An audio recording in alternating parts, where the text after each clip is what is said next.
Hello everyone, সকলকে জানাই very good morning. আরও একটা নতুন ব্লগে তোমাদের সবাইকে জানাই অনেক অনেক অনেক স্বাগত। দেখো, এই ভিডিওটা ছিল কিন্তু 17 তারিখের ভিডিও, মানে 17 মের ভিডিও, যেখানে আমরা ইস্টবেঙ্গল আর মোহনবাগানের ম্যাচ কিন্তু সল্টলেকে দেখতে যাচ্ছিলাম। বাট আমার ভিডিও পোস্ট করার ডেট দেখেই তোমরা বুঝতে পেরেছো যে আমি কতটা পরিমাণে ল্যাথখোর। এটা কিন্তু ছিল আমার প্রথম, মানে স্টেডিয়ামে গিয়ে প্রথম খেলা দেখার, মানে লাইভ খেলা দেখার একটা কিন্তু এক্সপিরিয়েন্স। আর এতটাই পরিমাণে আমি এক্সাইটমেন্ট ছিলাম এই বিষয়টা নিয়ে, আমি কিন্তু বাড়ি থেকে যে বেরিয়েছি সেই ভিডিওটা শ্যুট করতে পারিনি। এটা হলো বিধাননগর থেকে অটোতে যখন উঠেছিলাম সেই ভিডিও ক্লিপসটা আমি নিয়েছিলাম। তো আমি সোদপুর থেকে বিধাননগর পৌঁছে গেছি, বাট ভিডিও কিন্তু আমি শ্যুট করিনি কোনো এক্সাইটমেন্ট। যাই হোক, তো তোমাদের এখন আমি একটা মেন ইম্পর্টেন্ট কথা বলছি। দেখো, খেলাটা ছিল মোহনবাগান ভার্সেস ইস্টবেঙ্গল। আমি যেহেতু মোহনবাগানকে বেশি ভালোবাসি, তাই কিন্তু মোহনবাগানকে সাপোর্ট করেছি। বা তার মানে কিন্তু আমি ইস্টবেঙ্গলকে অপছন্দ করি বা শত্রু মতন ভাবি, সেটা কিন্তু একদমই নয়। আমি দুটো টিমকেই ভালোবাসি। আর সবথেকে বড় কথা হলো, ইস্টবেঙ্গল হচ্ছে মানে একদম শর্টে বলতে গেলে বাঙাল, আর মোহনবাগান ঘটি। আর আমি কিন্তু প্রপার বাঙাল, বাট আমি এইভাবে বিচার করি না। আমি যদি টিম দেখি তো টিম ওয়াইজ আমি মোহনবাগানকে সাপোর্ট করেছি, বাট তাই বলে এটা নয় যে আমি ইস্টবেঙ্গলকে পছন্দ করি। তো দেখো, এই বলতে বলতে কিন্তু আমরা সল্টলেক স্টেডিয়ামে পৌঁছে গেলাম। আর যেহেতু সব কিছুই প্রথমবার, তাই এক্সাইটমেন্টটা কিন্তু খুব বেশি পরিমাণে ছিল। তো চলো, ঢুকে তো গেলাম, অনেক কথা বললাম।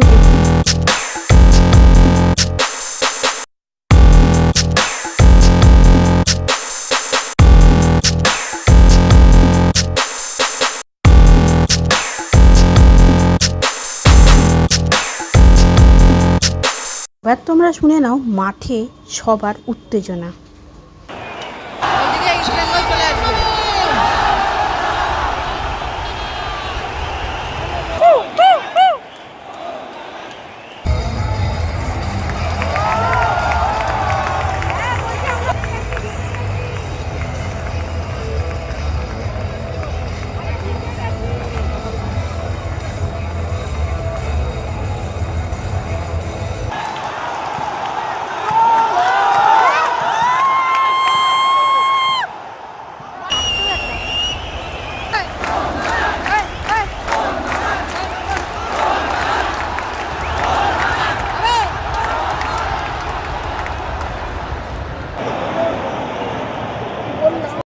এবার বলি, আমি কিন্তু খুব একটা ফুটবল লাভার্স নই। আমি ক্রিকেট দেখতে খুব ভালোবাসি, কিন্তু পাপড়ি ভীষণ ফুটবল লাভার্স। আর আমি যেহেতু কোনোদিনও যাইনি, তাই আমার যেতে ইচ্ছে করছিল।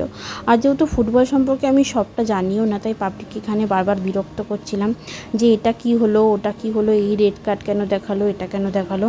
আর পাপড়ি আমাকে বুঝিয়ে যাচ্ছিলো যে এটা এর জন্য, ওটা ওর জন্য।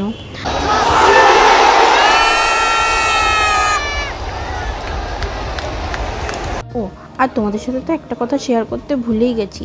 এই যে দেখতে পাচ্ছ, দুষ্টু তিশা, আমি আর পাপড়ি কিন্তু সেই দিন গেছিলাম। আমাদের আরও দুজনের যাওয়ার কথা ছিল, দুটো বন্ধু, বাট তারা যেতে পারেনি। তো আমরা চারজনই কিন্তু গেছিলাম। Don't know if I can find my way out.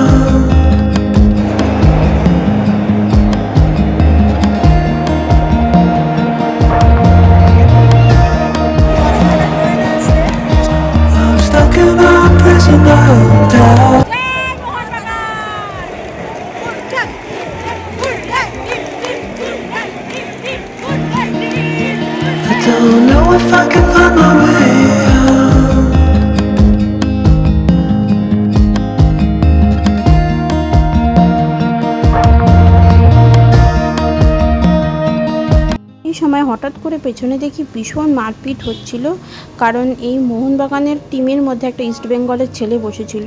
তো ইস্টবেঙ্গল গোল মারার সাথে সাথে সে একদম উত্তেজিত হয়ে গেছিলো বলে তারপর এখানে খুব ঝামেলা লেগেছিল।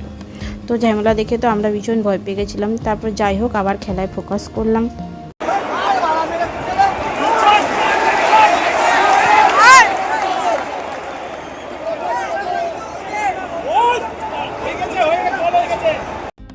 এবার তোমরা উত্তেজনাটা দেখো আমাদের মোহনবাগান গোল মারার পরে আমরা কি করেছিলাম।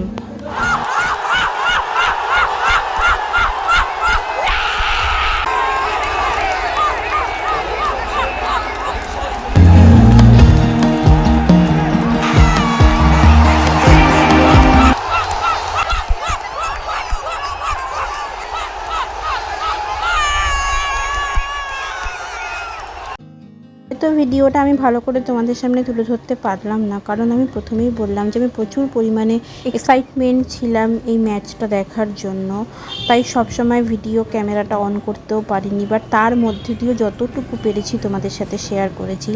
তো বহু অপেক্ষার পর কিন্তু ফার্স্ট ইস্টবেঙ্গল একটা গোল করেছিল, দেন কিছু মিনিটের মধ্যেই কিন্তু মোহনবাগান গোল করে দিয়েছিল, তো যেটা তোমাদের সাথে আমি শেয়ার করেছি অলরেডি। তো ম্যাচটা তো ড্র ছিল, হয়তো মোহনবাগান একটাও গোল করতে না পারলে মন খারাপ থাকতো, বাট সেটা যেহেতু হয়নি তাই মন ভালো নিয়েই কিন্তু বাড়ির দিকে রওনা দিয়ে দিলাম। খেলা তো আনন্দ করেই করে দেখেছি, কিন্তু এই মজাটা করার পরে কিন্তু একটা বড় সাজা হয়ে গেছিলো। আমরা কিন্তু বেরিয়ে কোনো অটো বাস কিচ্ছু পাচ্ছিলাম না, তো তারপর আমরা ক্যাবও বুক করেছি, সেটাও বুকিং নিচ্ছিল না। দেন পাপড়ির অফিসে পাপড়ি ফোন করে আর সেখান থেকে আমাদেরকে গাড়ি দেওয়া হয়, তো আমরা তারপর কিন্তু বাড়ি পৌঁছে যাই। তো তোমাদের ভিডিওটা কেমন লাগলো সেটা কমেন্টের মাধ্যমে জানিও। প্লিজ চ্যানেলটাকে সাবস্ক্রাইব করো, পাশে থেকো। চলো দেখা হবে আরও একটা ভিডিওর সাথে, ততক্ষণের জন্য তোমরা সবাই খুব ভালো থেকো, সুস্থ থেকো। Tata, love you all.